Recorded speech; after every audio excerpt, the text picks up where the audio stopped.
बात करेंगे मुख्यमंत्री योगी आदित्यनाथ की। आज एक बार फिर से बाढ़ प्रभावित जिलों का मुख्यमंत्री दौरा करेंगे। मुख्यमंत्री योगी आदित्यनाथ आज गोरखपुर बस्ती मंडल के बाढ़ पीड़ितों का दर्द बांटने के लिए 2 दिवसीय दौरे पर आएंगे। बस्ती मंडल के तीनों जिलों यानी कि सिद्धार्थनगर, बस्ती और संत कबीरनगर में आज, जबकि गोरखपुर जिले के कुछ बाढ़ प्रभावित इलाकों में आज और कल दौरा करेंगे। इससे पहले सीएम योगी ने बुधवार को बलरामपुर, श्रावस्ती और बहराइच में बाढ़ पीड़ितों का हाल जाना था। आज वो सिद्धार्थनगर पहुंचेंगे, उसके बाद बस्ती जाएंगे। संत कबीरनगर के धनघटा तहसील में भी मुख्यमंत्री का कार्यक्रम होगा और हर जगह बाढ़ पीड़ितों में बाढ़ राहत सामग्री का वितरण किया जाएगा। तो ये 5 तस्वीरें आप देखिए किस तरीके से जो ये इलाके हैं इनमें बाढ़ जैसे हालात पैदा हो गए। उसके बाद हवाई सर्वेक्षण मुख्यमंत्री की तरफ से किया गया और तत्काल प्रभाव से राहत सामग्री इन इलाकों में बांटी गई। ये तस्वीरें आप देखिए श्रावस्ती, अयोध्या, गोंडा, बहराइच और बलरामपुर की ये तस्वीरें हैं। कई कार्यक्रमों में भी शामिल हुए। इसके साथ साथ जो बाढ़ प्रभावित लोग हैं उन्हें राहत सामग्री का वितरण भी किया गया है। आज भी जो बाढ़ प्रभावित इलाके हैं उनका दौरा मुख्यमंत्री की तरफ से किया जाएगा।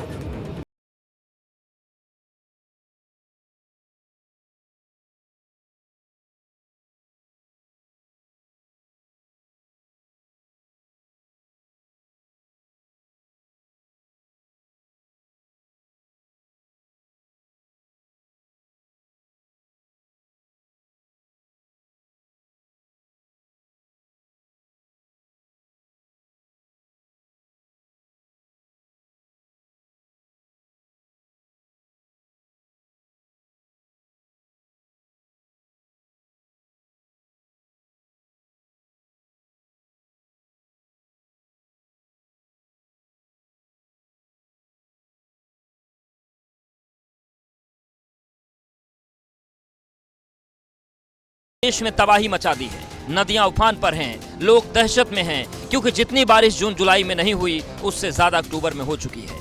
अयोध्या, बाराबंकी, श्रावस्ती, गाजीपुर, प्रयागराज, अंबेडकर नगर, बलरामपुर, सिद्धार्थनगर। इस वक्त कोई भी ऐसा शहर नहीं जो बारिश से त्राहिमाम न कर रहा हो, क्योंकि ज्यादातर नदियां खतरे के निशान से ऊपर बह रही हैं, सड़कें तालाब बन गई हैं, कई गांव जलमग्न हो गए हैं। हालात इस कदर खराब हुए कि फसल खराब होने से अनाज का संकट पैदा हो गया है। इस मुश्किल वक्त में खुद सीएम योगी को मोर्चा संभालना पड़ रहा है।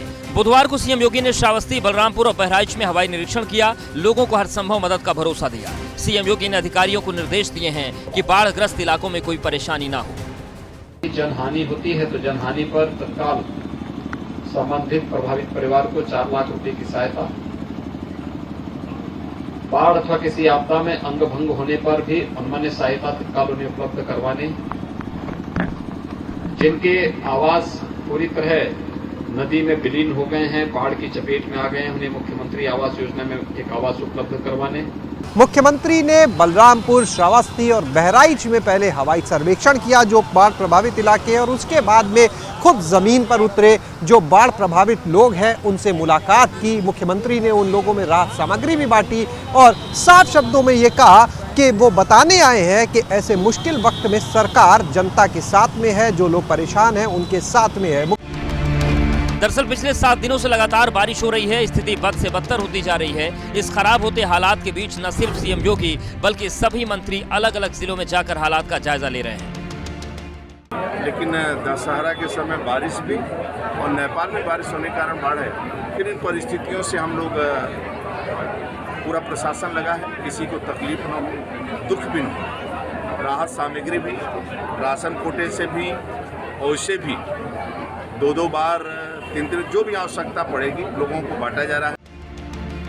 प्रयागराज में गंगा और यमुना दोनों नदियों का जलस्तर तेजी से बढ़ रहा है। हालांकि दोनों नदियां भी खतरे के निशान से तकरीबन 2.5 मीटर नीचे हैं, लेकिन जिस रफ्तार से नदियों के जलस्तर में बढ़ोतरी हो रही है उससे खतरे की घंटी बजती दिख रही है।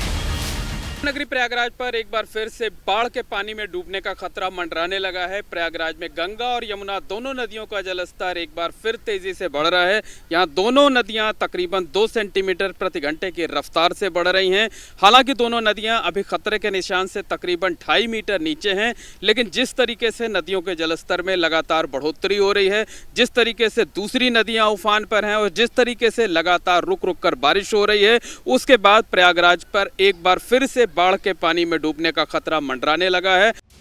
मतलब साफ है, अक्टूबर के इस बारिश ने पूरा संतुलन बिगाड़ दिया है, क्योंकि अगर ये बारिश जल्द नहीं रुकी तो सच में अनर्थ हो जाएगा। Bureau report, ABP Ganga.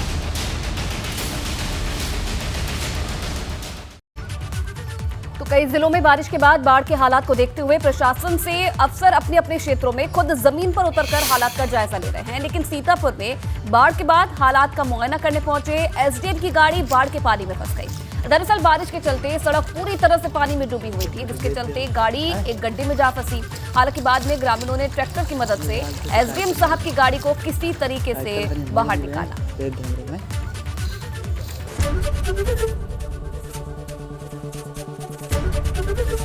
ABP Ganga, खबर आपकी, जुबान आपकी।